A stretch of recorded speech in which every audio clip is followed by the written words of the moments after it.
Hey guys, in this video let's discuss keyword based practices. So first we should always have backup. That means soft delete and purge protection should be always enabled. And guys, we have already discussed what is this soft delete and purge protection in detail, but let's still have a quick recap. So guys, when soft delete is turned on, that means the key or the secret, it cannot be deleted permanently. That means that key or secret is soft deleted.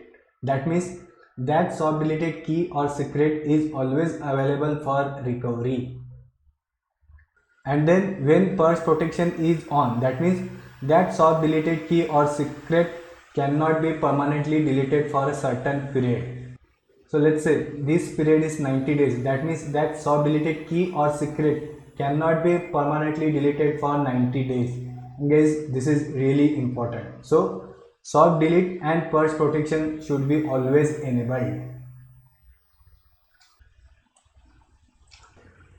Then we should enforce RBAC, that is we should enforce least privilege access. So what I mean is, let's say there is a user or a service which wants to work with only the secrets in keyword. So that means we should provide him the role related to the secrets only in that keyword, and we should not provide him the role related to the keys or the certificates in the keyword. Okay, or let's say if we discuss another example, let's say if a user or service, if it wants to only read the secrets from the keyword, that means of course we should provide the role related to the secret only, and we should provide only read only role. So for example,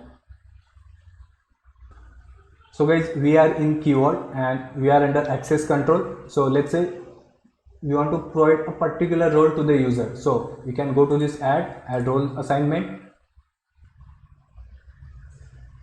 Then here I will say secret.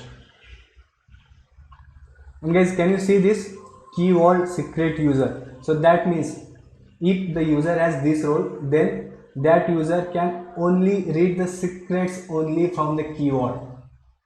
So he cannot add new secret, and of course he cannot work with the keys or certificates in the keyword. Okay, then we should keep rotating the keys and secrets. So again guys, we have already discussed this in detail.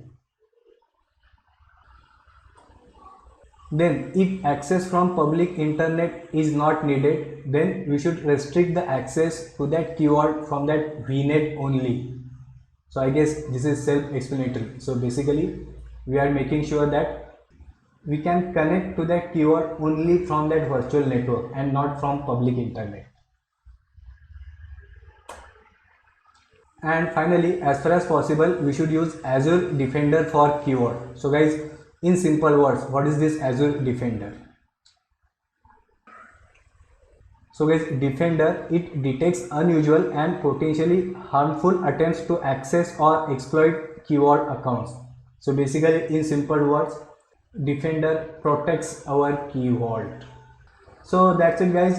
Thanks for listening.